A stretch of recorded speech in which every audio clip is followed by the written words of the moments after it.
നാലാം തവണയും കണ്ണൂരിൽ UDF-നായി പോരിനിറങ്ങുന്നത് കെ സുധാകരൻ തന്നെ. മത്സരിക്കാനില്ലെന്നറിയിച്ചിട്ടും സുധാകരൻ തന്നെ മതിയെന്ന തീരുമാനത്തിലേക്ക് ഹൈക്കമാൻഡിനെ എത്തിക്കാൻ പ്രേരിപ്പിച്ച ഘടകങ്ങൾ എന്തൊക്കെ? കണ്ണൂരിൽ ജയസാധ്യത ഏറ്റവും കൂടുതൽ സുധാകരന് തന്നെയെന്നാണ് AICC-യുടെ വിലയിരുത്തൽ. സാമുദായിക സമവാക്യം ഉറപ്പിക്കാൻ KPCC പ്രസിഡന്റ് സ്ഥാനാർത്ഥിത്വം കോൺഗ്രസിന് സഹായകരമാണ്. ന്യൂനപക്ഷ വോട്ടുകൾ നിർണായകമായ മലബാറിൽ CPM കരുത്തര ഇറക്കിയതും സുധാകരൻ എന്ന പേരിലേക്ക് നേതൃത്വത്തെ എത്തിച്ചു. സുധാകരന് താല്പര്യമില്ലെന്ന് വ്യക്തമാക്കിയതോടെ കണ്ണൂരിൽ 1/2 ഡസനോളം പേരുകളാണ് സ്ഥാനാർത്ഥി പട്ടികയിൽ ഇടം പിടിച്ചത്.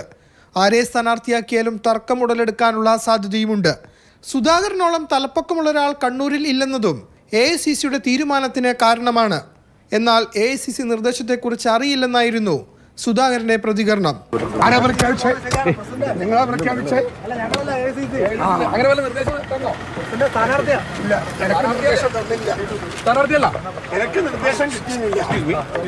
പാർട്ടി അധ്യക്ഷ സ്ഥാനവും MP എന്ന പദവിയും ഒരുമിച്ച് വഹിക്കാനില്ലെന്ന് കാട്ടിയായിരുന്നു മത്സരിക്കാനില്ലെന്ന സുധാകരന്റെ മുൻ നിലപാട്.